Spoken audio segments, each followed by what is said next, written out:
صبح ہوتے ہی صبیحہ پائیں باغ میں نکل آئی۔ ابھی صرف وہی ملازم بیدار ہوا تھا جس کے ذمہ باورچی خانے کے انتظامات تھے، لہٰذا وہ باورچی خانے میں مشغول تھا۔ وہ مالی کی کوٹری کی طرف بڑھی، دروازہ اندر سے بند نہیں تھا۔ اس نے جھانک کر دیکھا، چارپائی خالی نظر آئی اور اس نے اطمینان کا سانس لیا۔ رات ہی نکل بھاگا ہوگا، اس نے سوچا۔ اندر ملگجا سا اندھیرا تھا۔ اس نے دروازہ کچھ اور کھول کر چاروں طرف نظر دوڑائی اور پھر جی دھک سے ہو گیا۔ یہ چارپائی کے نیچے کون پڑا تھا جس کی ٹانگیں دوسری طرف نکلی ہوئی تھی؟ دل شدت سے دھڑکنے لگا تھا۔ کچھ سمجھ میں نہ آیا کہ کیا معاملہ ہے۔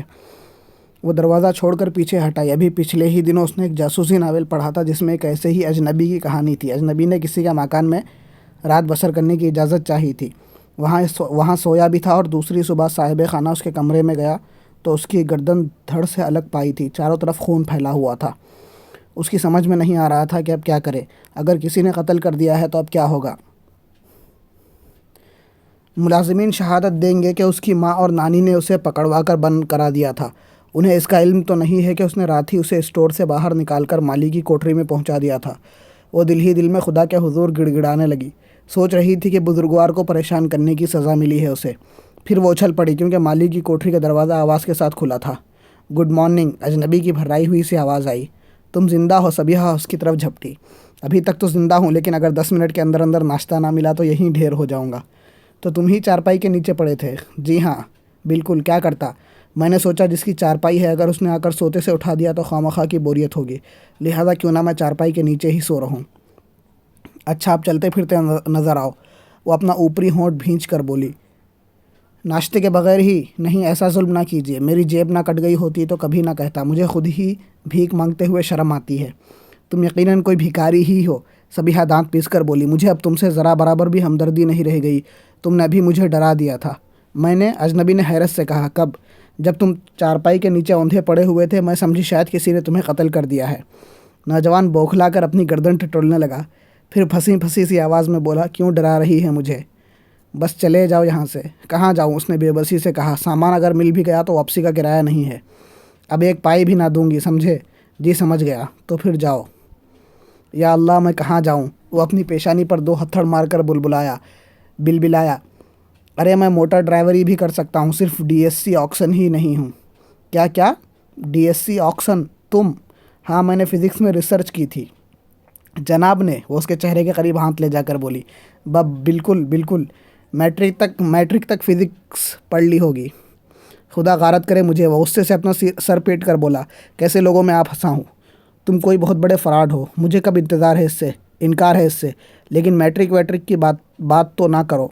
تمہیں اعتراف ہے کہ تم فراڈ ہو؟ بالکل ہے، بھوک لگی ہو تو سب کچھ کرنا پڑتا ہے۔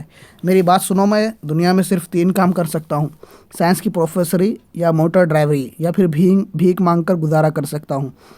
تو یہاں تم پروفیسری کی تلاش میں آئے تھے یا موٹر ڈرائیوری کی؟ کسی کے لیے بھی آیا ہوں، لیکن اب تو بھیک مانگتا پھر رہا ہوں۔ وہ بھی نہیں ملے گی، اب چلے ہی جاؤ ورنہ نوکروں کو بلاتی ہوں۔ چلا جاؤں گا، لیکن جاؤں کہاں؟ تلاش کرو جا کر اپنے چودھری عبداللطیف کو۔ کوئی تدبیر بتائیے ایسی کہ اس تک پہنچ سکوں۔ سر کے بل کھڑے ہو کر سوچو، شاید یاد آ جائے۔ جی بہت اچھا، بڑی سادگی سے کہا گیا۔ اور پھر صبیحہ نے دیکھا وہ پھرتی سے سر کے بل کھڑا ہو گیا ہے۔ ارے یہ کیا حرکت ہے؟ صبیحہ بوکھلا کر چاروں طرف دیکھتی ہوئی بولی۔ اتنا اجالا تو پھیل ہی چکا تھا کہ اس کی یہ حرکت دور سے بھی دیکھی جا سکتی۔ آپ ہی نے تو کہا تھا، اجنبی نے اسی طرح سر کے بل کھڑے ہوئے کہا۔ تم بھکاری ہی نہیں مداری بھی ہو، صبیحہ دانت پیس کر بولی۔ سیدھے ہو جاؤ ورنہ اب میں ہی تم پر پتھراؤ شروع کر دوں گی۔ ارے باپ رے، وہ سیدھا ہوتا ہوا بولا۔ چند لمحے صبیحہ کو گھورتا رہا، پھر بولا، اب مجھے بھی غصہ آ جائے گا تو کیا بگاڑ لوگے تم میرا؟ چیختا پھروں گا سارے شہر میں کہ میں اختر ہوں۔ ڈپٹی صاحب کی قرۃ العین صبیحہ نے خط لکھ کر مجھے بلوایا تھا، رات بھر اسٹور میں بند رکھا اور اب ٹھوکریں کھانے کے لیے چھوڑ دیا ہے، 2 اللہ کے نام پر۔ اگر تم نے مجھے بدنام کرنے کی کوشش کی تو جہنم میں پہنچا دیے جاؤ گے۔ میں بھی یہی چاہتا ہوں۔ میں کہتی ہوں چلے جاؤ یہاں سے۔ میں کہتا ہوں ناشتہ کراؤ، نہیں تو یہیں کھڑے ہو کر چیخنا شروع کر دوں گا کہ اسٹور روم سے نکال کر اس کوٹری میں بند رکھا تھا۔ تم عجیب آدمی ہو، عجیب ترین کہو۔ موٹر ڈرائیوری ہی دلوا دو کہیں، ایسے کرتب دکھاؤں گا کہ جی خوش ہو جائے گا۔ آخر تم چاہتے کیا ہو؟ فی الحال ناشتہ اور اس کے بعد نوکری، لیکن نوکری بغیر انٹرویو، ورنہ ہرگز نہ ملے گی۔ پچھلے مہینے ایک جگہ انٹرویو میں گیا، وہاں ایک کاٹھ کا گھوڑا رکھا ہوا تھا جس پر بیٹھ کر بچے جھولتے ہیں۔ ایک صاحب نے مجھ سے پوچھا یہ کیا ہے؟ میں نے کہا کاٹھ کا گھوڑا۔ انہوں نے پھر پوچھا اگر اس پر کوئی معمر آدمی بیٹھا ہوا نظر آئے تو تم اس پر کیا رد عمل ہوگا؟ میں نے کہا پہلے یہ بتائیے رد عمل کسے کہتے ہیں؟ بولے ریاکشن کو۔ میں نے کہا میں انہیں اس حال میں دیکھ کر کاٹ کا الو کہہ بیٹھوں گا۔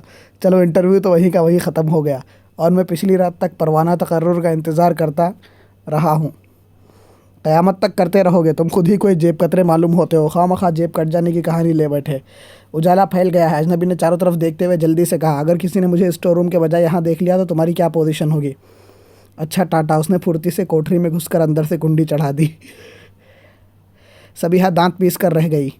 شدت سے غصہ آ رہا تھا اس چکنے گھڑے پر۔ کوئی حیادار آدمی ہوتا تو ایسی باتوں سے لڑنے منڈے پر اکساتی، لیکن یہاں تو اس طرح ان کی پذیرائی ہوئی تھی جیسے کان پر چلنے والی چیوٹی جھاڑ دی گئی ہو۔ پھر اب وہ کیا کرے، کس طرح اس بلا سے پیچھا چھڑائے؟ اس نے بھی یہ بات بڑے پتے کی کہی تھی کہ اگر وہ اسٹور روم کے بجائے وہاں پایا گیا تو خود صبیحہ کا کیا حشر ہوگا۔ وہ جھلا کر دروازہ پیٹنے لگی اور وہ اندر سے بولا، میں تمہارے پاپا کے آنے تک یہیں بند رہوں گا۔ اے موذی خبیث، نکلو باہر ورنہ۔ وہ دانت پیس پیس کر بولی۔ شائے لاؤ، اندر سے آواز آئی۔ خدا غارت کرے تمہیں سور کمینے، چلو یہی دعا مانگو، میں بھی اس دکھ بھری زندگی سے نجات کا خواہاں ہوں۔ مرو گے، اللہ نے چاہا تو ایڑیاں رگڑ رگڑ کر مرو گے۔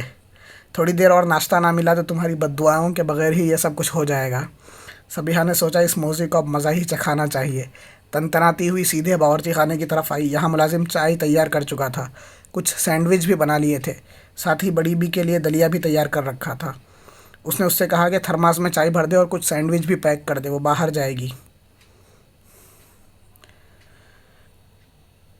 پھر اس نے گیرج سے گاڑی نکالی اور ناشتے کا سامان لینے پھر باورچی خانے میں آئی۔ باورچی نے ناشتے کی جھابی تیار کر دی تھی۔ صبیحہ سوچ رہی تھی کہ آج اس کمبخت کو سارا دن بھوکا مارا جائے، کیوں نہ وہ مالی کی کوٹری کو باہر سے مقفل کر دے، شاید ہی کوئی ادھر دھیان دیتا ہو۔ دروازے میں قفل دیکھ کر کسی کو بھی اس نئی تبدیلی کا احساس نہ ہوگا۔ وہ شور تو مچانے سے رہا، چوں بھی کی تو حجامت بن جائے گی۔ اتنا بھی احمق نہ ہوگا کہ اتنی موٹی سی بات سمجھ میں نہ آ سکے۔ بہرحال اس نے مالی کی کوٹری مقفل کر دی۔ جلدی میں تھی، اکثر صبح کا ناشتہ شہر سے باہر کسی ویرانے میں کرتی تھی۔ ایسے مواقع پر کار خود ہی ڈرائیو کرتی تھی۔ ویسے بھی آج کل کوئی ڈرائیور نہیں تھا۔ ڈپٹی صاحب کو ڈرائیور کی تلاش تھی، لیکن ابھی تک کوئی معقول آدمی نہیں ملا تھا۔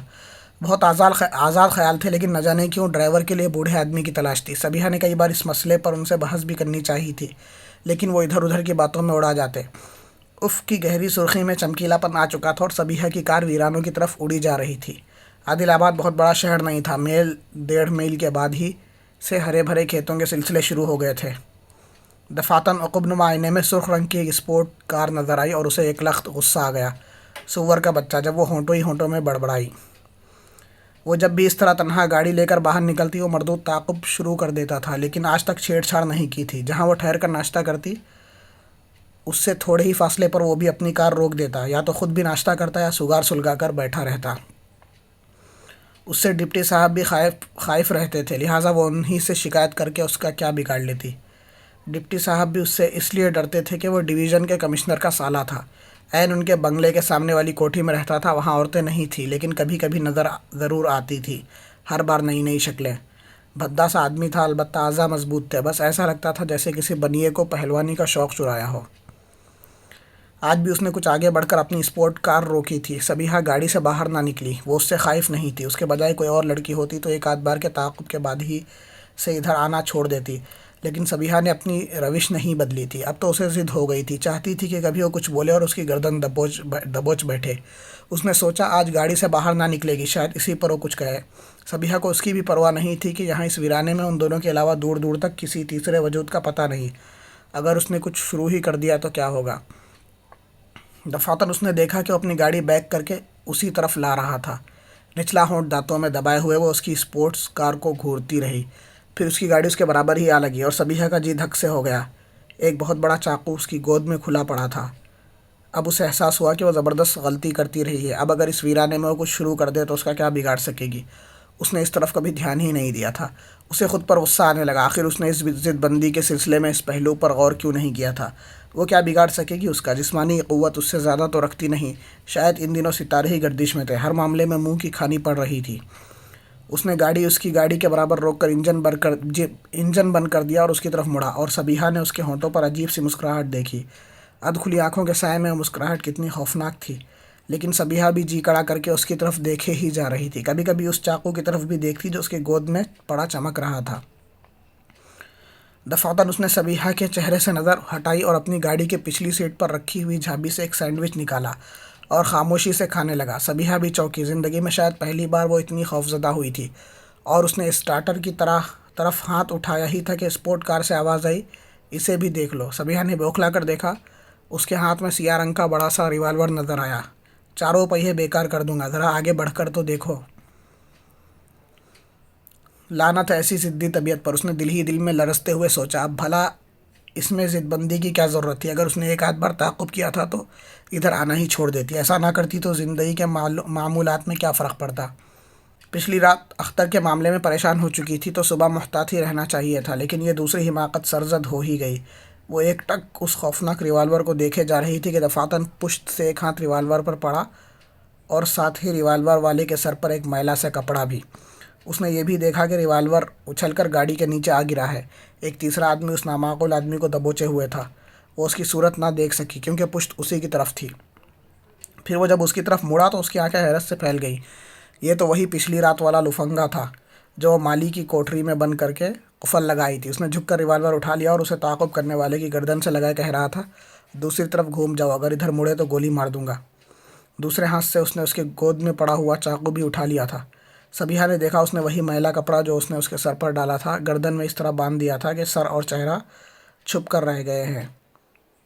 اب کراؤ ناشتہ، اس نے صبیحہ کی طرف مڑ کر کہا، اور وہ بے ساختہ ہنس پڑی۔ اجنبی نے بھی احمقانہ انداز میں دانت نکال دیے۔ تم یہاں کیسے پہنچ گئے؟ اس نے اپنی گاڑی سے اترتے ہوئے پوچھا، لیکن احمق نے بائیں آنکھ دبا کر اسے اس مسئلے پر کچھ کہنے سے باز رہنے کا اشارہ کیا۔ صبیحہ سچ مچ کھلی پڑ رہی تھی، اسے ایسا محسوس ہو رہا تھا جیسے وہ اس اجنبی کو عرصے سے جانتی ہو۔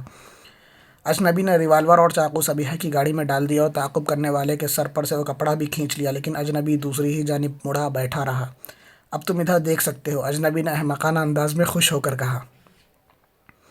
وہ اس کی طرف مڑا اور اس کے ہاتھ میں ریوالور نہ دیکھ کر شیر ہو گیا۔ گاڑی میں بیٹھے ہی بیٹھے ٹیک لگا کر چھلانگ لگائی اور اجنبی پر جھپٹ پڑا۔ صبیحہ ڈری ڈری سی آوازیں نکالتی ہوئی ایک طرف ہٹ گئی۔ تعاقب کرنے والا اس کی دانست میں اس احمق نوجوان سے کہیں زیادہ مضبوط اور طاقتور تھا۔ دونوں الجھے ہوئے زمین پر آئے۔ پھر صبیحہ نے دیکھا کہ احمق تڑپ کر اس کی گرفت سے نکل گیا ہے۔ اس کے بعد اس نے اسے بھی زمین سے اٹھ جانے کی مہلت نہیں دی، بس ٹھوکروں پر رکھ لیا تھا، اور تعاقب کرنے والا کسی بے بس بھینسے کی طرح ڈکراتا ہوا بار بار اپنی پوزیشن تبدیل کیے جا رہا تھا، لیکن شاید ہی اجنبی کی کوئی ٹھوکر خالی گئی ہو، اور ہر ٹھوکر پر اس کے چہرے پر کچھ ایسے ہی تاثرات نظر آتے جیسے وہ اسے ٹھوکر مار کر پچھتاتا رہا ہو، بے حد شرمندہ ہو اپنی اس حرکت پر جو مشینی طور پر متواتر سرزد ہوتی چلی جا رہی ہو۔ مار کھانے والے کی پیشانی سے خون بہہ بہہ کر پورے چہرے پر پھیل رہا تھا، اور وہ بار بار اپنی آنکھیں صاف کرتا تھا۔ بس کرو، اب بس کرو، صبیحہ بوکھلائے ہوئے لہجے میں بولی۔ چلو بس ہو گئی، اجنبی پیچھے ہٹتا ہوا بولا۔ پیٹنے والا اوندھے منہ پڑا تھا۔ وہ دونوں خاموشی سے اسے دیکھتے رہے۔ خون دیکھ کر صبیحہ پہلے سے بھی زیادہ خوفزدہ ہو گئی تھی۔ اس کی سمجھ میں نہیں آ رہا تھا کہ اب اسے کیا کہنا یا کرنا چاہیے۔ دفعتاً اجنبی روحانسی آواز میں بولا، ارے اس ورزش کی وجہ سے تو بھوک اور زیادہ چمک اٹھی ہے۔ صبیحہ نے بوکھلائے ہوئے انداز میں ناشتے کی جھابی پچھلی سیٹ سے اٹھائی اور اس کی طرف خاموشی سے بڑھا دی۔ اس نے بیک وقت 2-3 سینڈوچ نکال لیے اور ایک سینڈوچ پر منہ مارتا ہوا زخمی آدمی کو پرتشویش نظروں سے دیکھتا رہا۔